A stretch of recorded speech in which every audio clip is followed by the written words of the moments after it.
Good afternoon, and welcome to the Smart Women Savvy Money 2010 webinar series. 30 minutes on the clock, 20 minutes to teach, and 10 to talk. The Smart Women Savvy Money is a platform offered through Urban Wealth Management designed to provide our viewers with tools and resources they need to create the life they desire and deserve.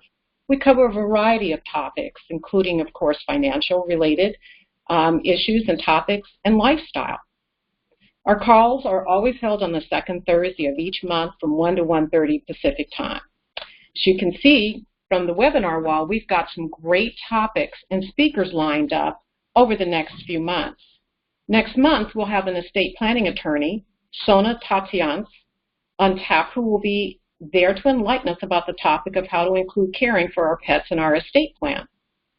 In May, we'll have Martha Schumann with Tax World Investments, the first socially responsible fund family, back to explore the topic of investing through a gender lens, why investing in women matters. And in June, we'll have realtor and mortgage professional Nancy Harris, who'll join us for an overview of trends in real estate. We've got a great lineup for you through the end of the year, so be sure to visit our website for upcoming events, as well as our blog. We're very happy about our blog because we've got some great topics on there. There is our speaker for the month. And we cover a variety of different topics, including philanthropy, where we are interviewing different philanthropic leaders in the community, and our ongoing 5 things, which is short, sweet, very important information and timely that we believe you will find to be beneficial in managing your own personal life. Before I introduce our speaker, though, I'd like to cover just a few housekeeping items. Our call today is being recorded and will be available for replay for all who have registered. It generally is sent out within just a few hours after the call. So even for those who have not been able to be on the call, you will get a replay, including all of the links. Also, if you have any questions or comments, please use the chat box. Depending on your device, it could either be in the middle of your screen or at the top. I put a message in the chat box so you can identify where yours is. We'll try as best as possible to stay on time, so for those who want to continue the conversation, feel free to reach out and reach out to us for additional information, comments, or even ideas about future webinar topics. Lastly, in the meetings resources area of the screen here, you'll notice that our speakers provided the audience with a couple of PDFs that are available for you to download. I think you'll find them very informative and insightful for today's talk. So without further ado, let me introduce you to our guest speaker, tech diva Zenobia Millet. Zenobia has a background as a recording engineer, sales engineer. She's the first female member of the Sapphire Group. It's a society of audio pioneers, engineers, and audio enthusiasts. She's also an award-winning interactive multimedia producer, just to name a few, and she's merged her passions and 30-plus years of experience together to bring you the touchable tech diva. To learn more about Zenobia, as well as to check out her Tech Diva and the Luxury Lifestyle online TV show, visit her Facebook page.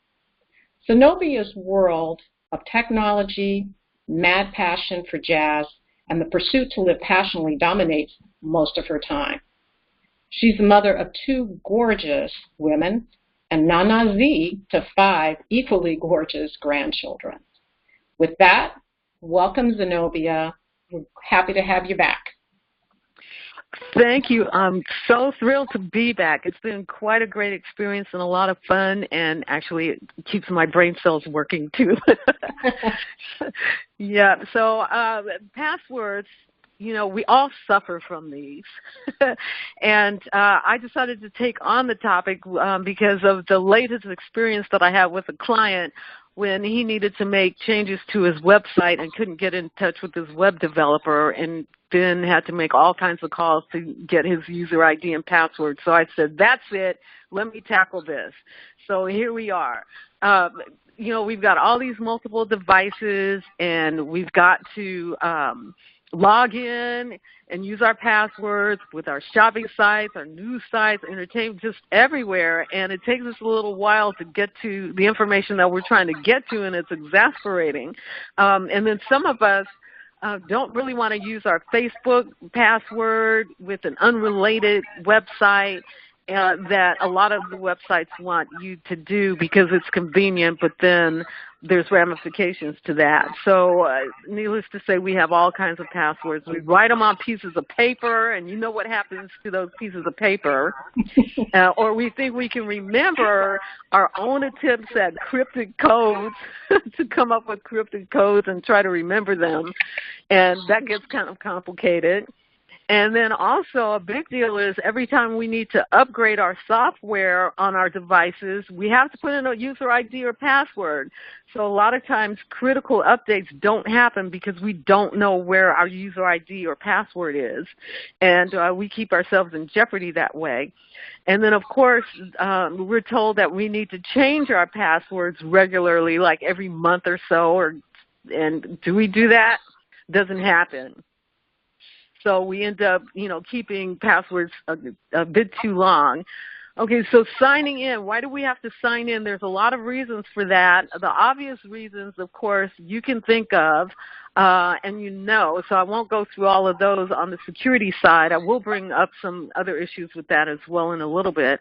Also, if you're in a household where you have multiple people using the same device, you really do want to have your own login and password so that you have access to how, for instance, on a computer, how you have the computer set up for you. And you don't want anybody else to mess with how you have your stuff set up. It's just like going into the man cave or into your office and you tell people to stay out. It's the same thing with how we have our devices set up for our own personal use. So we do have to use a user ID and password, or you should. Also, database building and capture. Now, a lot of these websites, they do want you to log in. And a couple of ideas behind that, or what's happening with that, is that the biggest one is that they want to personalize your experience. So by capturing, they don't know your specific name, but they have the IP address of your computer. So, of course, they can figure out what your trends are and how you like to click and where you click. So they're able to send you personalized information so that you don't have to hunt for it yourself. Okay, so that's one of the things is convenience. And a lot of people, they love that. They love the convenience of being fed information based on their likes and what they like to do.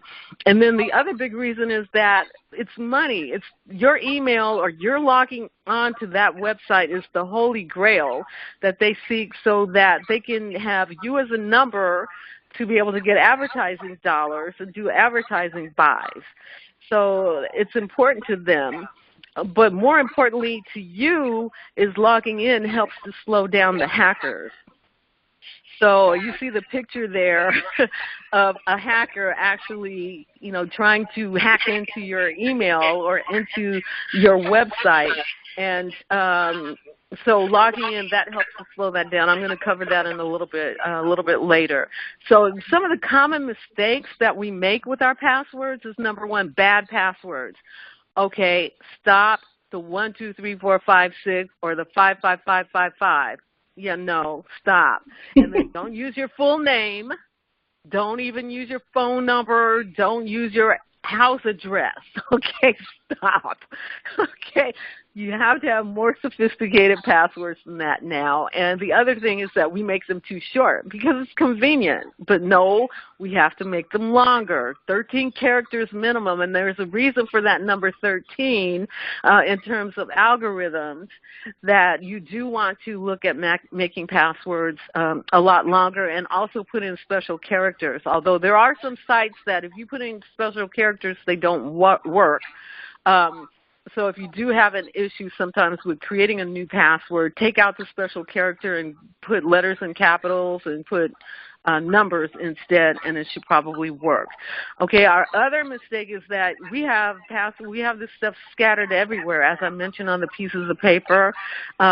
So what happens is that we don't have access when we need it, and it slows us down. So for instance, if there's changes that you need to make, or if you're out someplace and you need to have the routing number for your bank account, then, it takes all kinds of time to try to figure that out and get that, and then you end up getting behind on what you're doing. And as I referenced before, one of the big problems that I have with clients when they ask me to do some work with them on their websites or even on their social media is that you don't have your user ID or your password for your ISP or for the host for your website. So what happens when they come to me, finally, it's normally because they haven't been able to reach their web developer. They just disappeared. Or you got this, well, you're going to have to pay for that website. Or what happens is that they don't renew their domain early enough and it lapses, and therefore they don't have access because they don't have the user ID to log in. So what I end up doing is, most of the time I can't fix that, and especially if there's no cooperation from the previous web developer. And the worst case scenario is that you have to get a whole different domain because you don't want to pay $4,000 for your old domain. And you'll probably have to rebuild your website from scratch because without that user ID and password, you typically don't have a backup of your website. You can't get your files to regenerate your website. So that ends up being a big, big problem and costs thousands and thousands of dollars in some cases to recover from that. And the other thing is that free Wi-Fi is not free. So when you go out and use free Wi-Fi and you don't have some of your files or your computer, for instance, or even your Wi-Fi secured with a user ID and password, it's just open for anyone who has a scanner to log in and to see your computer and grab your data. So even though I love Starbucks, I don't use their free Wi-Fi. I will use my cell for surfing the web, my cellular data plan, as opposed to using free Wi-Fi. So you really, really have to pay attention to that. And we now have to be of the mindset to protect by any means possible. And what that means is that, the money and the time, there's a study that's been done that I did a show on my TV show that shows that we may not know how much value, a monetary value of our stuff. We think, our stuff doesn't mean anything to anybody else, but it is the figure of $37,000 as a minimum value on your data on your device. Should make you think a bit about how you're going to get more proactive about securing your data, okay? And there's a whole hacker industry out there with lucrative careers, by the way, that is out there to take your data and make money on your data. So with that, change your mindset. We now have to change our mindset about using tools that can help us to manage and wrangle in and corral in all of these passwords. And security is a really, really big issue about us wanting to do this. And it's kind of scary to trust a person or an app with our personal business confidential data. But now I'll tell you in a minute about why it's safe to do that. And we do at this point have to really use some kind of password management system to help us to organize and better access. And here's why. Now, as I mentioned, the password management softwares are a lot more secure. They encrypt your data. Now it's up to 256 level encryption, which is getting close to military-grade encryption. But the biggest reason is, to me, that these companies want to stay in business, so they have a vested interest in keeping your data secure because they want to keep you as a client, but also referrals are the best clients, new business, and they want you to be able to refer and increase their business. So we now are at a point where we can put some, good faith in securing our personal data and confidential data with a management system. The other reason why we need to change is time efficiency, because we need to centralize the stuff, be able to get our hands on our passwords as quickly as we can, and that will save us time and keep us a lot more efficient, which I'm on helping my clients to be a lot more efficient. And in some cases, some of these password management systems have secure browsing, so you can just stay within that management software and actually browse and be completely safe within their, what we call, closed garden, and surf there as well. So that's another level of security that you can do. And the other reason is a big defense against the hacker economy that I mentioned. That we can have more secure, be proactive about securing our data. So now the next few slides I'm going to quickly go through, and this particular one you see here, it's called Insecure. I'm using Insecure right now as my favorite manager, but I want you to look at these slides, even though they're Insecure slides, for the features and the thinking behind what the fields are that you want to have. And when I finish, I will, again, emphasize about having a strategy, creating a strategy. So look at these slides as a way to help you to organize and strategize how you want to access this information. Okay, so now here's a few. The first slide, this is all pretty much default. When you look at a password management app, you want to make sure that these particular features that you see here are in the app. Now, I'm going to go through pretty quickly. You, of course, will get the replay, so you can take your time and go back and look at these and make your own list of the features and things that you want to have to be able to organize your password. So a lot of these I won't go through, but you can go back and look at those. And one of the big ones, though, I'll point out is to be able to sync. Now, this is a big thing that you want to look for, is to be able to sync these over all of your devices securely. And so that's a feature that you really, really want to look for.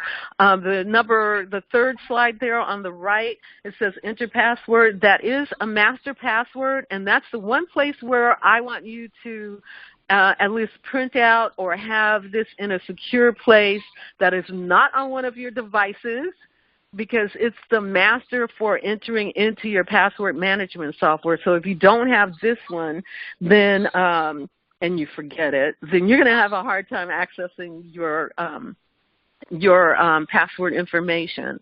So that's the one point and the one password that you need to have someplace else, like in your safe deposit box or someplace where prying eyes can't get to it. The next set of screens, of course, are setting up groups. This one I like. This particular app I like because I can separate out my personal, so put all my personal passwords in a group, and then all my business-related ones in a group, and they're separated. Easy access, but they're separated, so it's easy to scan and find the one that you want. The screen in the middle talks about syncing, so there's different ways that you can sync, and I like so depending if you're at home, you can use your Wi-Fi to sync it up, and it'll automatically sync up everything. That's an efficiency that you really want to have now, because it saves you so much time and you don't have to re-enter the data multiple times on multiple devices.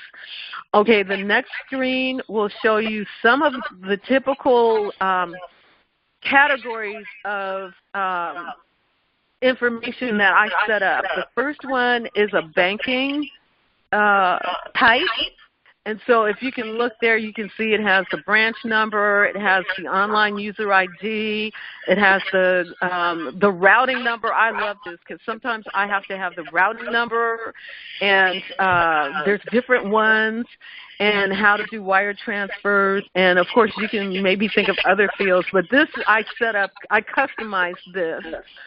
So because the app just gives you some generic ones, so I customized that. Also credit cards, also I did some customization there with the security code and also the bank IDs. And because those are really big when you're out and you want to make a purchase. You want to be able to, check your account while you're standing in line. This is really, really helpful to be able to access your banking information in case you can't remember it. Okay, and then, of course, there's the social media logins because everyone has a login. Let me see, and I have some particular ones on the next slide. It will actually, I actually customize these also, especially the one in the middle. So because a lot of us have our websites or we have our ISP host, and do we ever remember that stuff? No, but when we need it, we need it. So here I've actually customized a screen for a type for all our website stuff. So you can see there's a password, there's the account number, the user ID, the website, all of that.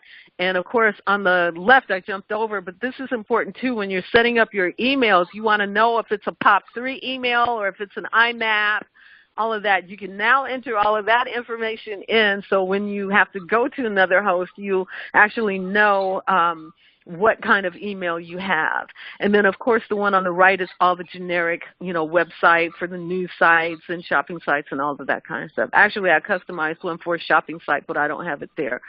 Another big one that I'm big on because I travel, a lot of us travel, and we have those rewards points that we're trying to stack up, and we need to check those every now and then. I actually customized one for airlines, and also I did it for hotels. I don't have a screenshot of the hotels one, but here, this gives you a good idea about how you can enter your account number and your rewards number and how to access that information. So that's real handy for you to, when you're setting up your travel. Okay, so I blew through those pretty quickly, but as I mentioned in the replay, you can go back and take your time and pick out the ones that you feel that are going to be important to you and, of course, add yours. So, yes, you need to think about having a strategy, and here's some points on to create a strategy. The first is to resolve to do this to start with. It will take you some time, so you will need to set out a couple of blocks of time to get organized and to plan, and then you can just go through and just enter. And as I keep mentioning, make your list of features, and then, of course, you can research. There's different management softwares. You can do a search. I won't say Google, but you can do a search and just pop in password management systems, and the ads will come up first, but you can do a little research and go through your list. And some of them do have free trials, so you can try out the free trial. And features to look for, as I mentioned, syncing is really, really important because you want to be able to automatically have this on all your devices. And one of the other, I'll skip price, I talked about that a little bit. Some are free and some you pay. Password generator. If you're tired of trying to create special passwords, look for the apps that have password generators so they can make the password for you and actually store that. So then when you do need it, you can just go in, copy and paste, and you don't have to rely on your brain to remember that. So in closing, let's lock them up. Okay, let's corral all our passwords, get them into one space where we can access them readily when we need them, so we don't have to go and then put off some really important things that we need to do, and go to grins, and at the end of the day, we can go and feel confident that we're secure while we're having our fabulous cocktails. So this will buy you time to actually breathe, exhale, and have a nice cocktail at some point in time. Now, it can be a non-alcoholic cocktail as well. Okay, so thank you, and if you have questions, you can start, hammering those in for me. And I want to, these are some of my goings on. I actually did a 30-minute little video on password managing on my show. I pulled it out of my show. It's actually on YouTube, so you can go straight to this YouTube link. And then in my quest to make you more efficient with your cell phones, I'm doing a local workshop here in LA.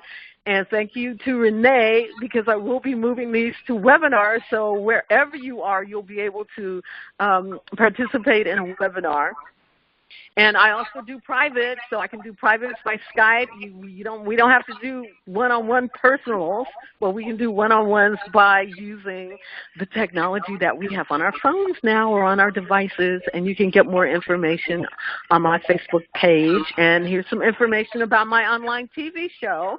And you can go to Tech Diva TV. I've got 19 shows uploaded and talk all kinds of tech talk, have some fabulous jazz, and talk about passionate living experiences. And join the community. This has been fun. Thank you, and I look forward to your questions. All right. Thanks, Zenobia. That was fabulous. I know that there's a lot of questions. I have some questions. And for those of you guys who are there in the audience, you have a chat box on your screen. So please, type in your message and your questions, and so we can ask Zenobia about anything that's related to this password management. So I have a couple of questions for you. The new security these days is using Touch ID. Is that really that much more secure than using a password? Are you finding that people are really embracing that, or institutions are embracing it now? More and more are, and Apple Pay is one of those. I finally took the time to work with that when I got my new iPhone 6s Plus. I'm like, oh, okay, here's this Touch ID. And it is more secure at this point because it's based on your unique fingerprint. Okay, and so you can do your thumbprint. You can actually do several fingers, and it's based on your fingerprint, which at this point is extremely unique to you. And so far there aren't, from what I know, and I'm not the super expert, but there aren't algorithms out there to decode your fingerprint just yet. So it does give you a jump. So there are now a lot of companies that are going to Touch ID. For instance, this Insecure, it uses Touch ID, which is great because you just touch it and it loads in your password and gets you on fairly quickly, especially when you're in a public environment and you don't want people to be, and somebody's watching over your shoulder, watching you put in your password. So in that regard, it is a lot more safer, and more companies are beginning to use that. Okay, great. And then the other question I had is that you mentioned that some of these apps you pay for and some not. I mean, I would think just in general that if you pay for something, it's going to be better security, or more gates before you can actually get to anyone's data. Is that the case? I've looked at several. I mean, I don't have the time to really go through each and every one, but I picked a few of them. And I picked a free one, and as I mentioned, Insecure is a one-time fee, and I looked at a couple that were subscription-based where you paid a monthly fee, and for the most part, they all have the same features. So in that regard, no. My personal opinion is that know that they have to pay for storage space and server space to store all of this. So to me, it's an economic reason for instance, doing a monthly subscription. They want to recover by charging a fee for you to have that access. And the other approach, like I said, Insecure, you pay $19.99 one time, and their bet is that the masses, they'll have mass purchases that will cover whatever their R&D was and their server time. So generally, no, the features are pretty much the same. Some have, a few extra little goodies, and some don't. Okay.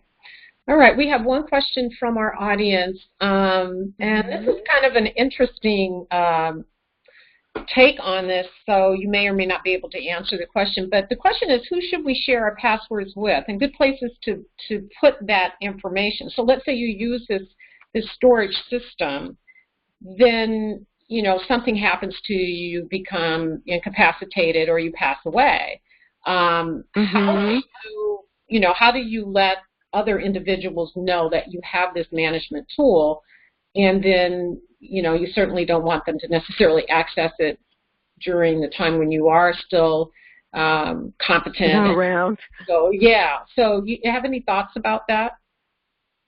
I do. Actually, this is kind of, well, on a lot of levels, it's kind of like the elephant in the room, and, estate planning and, planning out when we're not here and what we want people to do for us when we're not here any longer is a big topic. And my take on that is that this is information that should go wherever your will or your trust information is, and whoever that person is, this has to be a component of what they would do with your estate. Mm-hmm. And it's becoming clearer and clearer because, I've seen Facebook pages that for some reason are still around, but that person is no longer with us. Right. So for my take is that it does need to be with someone that you really, really trust, and have a conversation with them so that they know and are aware that this is part of that whole estate planning or taking care of me when I'm not here any longer or if I'm incapacitated. So that's an excellent, excellent question. I'm glad it was brought up. Okay, great. Thank you. All right. If we have any other further questions, we're actually at the end of our session. So I want to thank you, Zenobia. This is a great topic, and it certainly is very timely. And I hope everyone in the audience actually picked up some really great ideas. As one other final question for you, Zenobia, let's say somebody wants to look at different kinds of password management or storage system. Are there certain publications or websites that you would suggest that do a pretty good job of evaluating those so that we can actually share that with the audience as well? Well, if they email me, I can do that. I don't have those in front of me, but I have gone to several different, I have downloaded several different copies of people that have done reviews. Off the bat, you can try like a CNET or Business Insider or one of those sites there. And as I mentioned, just put in password management in a search browser, and you'll get a full list there. But I'll be happy to help you to migrate if it's just like headache stuff for you. Right. You need some help with that. Exactly. All right. And everyone, just be mindful of the fact that here on the meeting wall, there are a couple of meeting resources that Zenobia has provided us with, so feel free to download it. And her contact information is on there as well, so if you want to reach out to her with any specific questions, she is fabulous for that. And we'll be able to get back in contact with you. So with that, I want to thank everyone. Hope to see you again next month where we have estate planning for pets, which I think is going to be a very great conversation with Sono Tatians. Thank you, everyone. Have a great month and speak to you soon. Have a prosperous day. Thank you. Bye. Bye.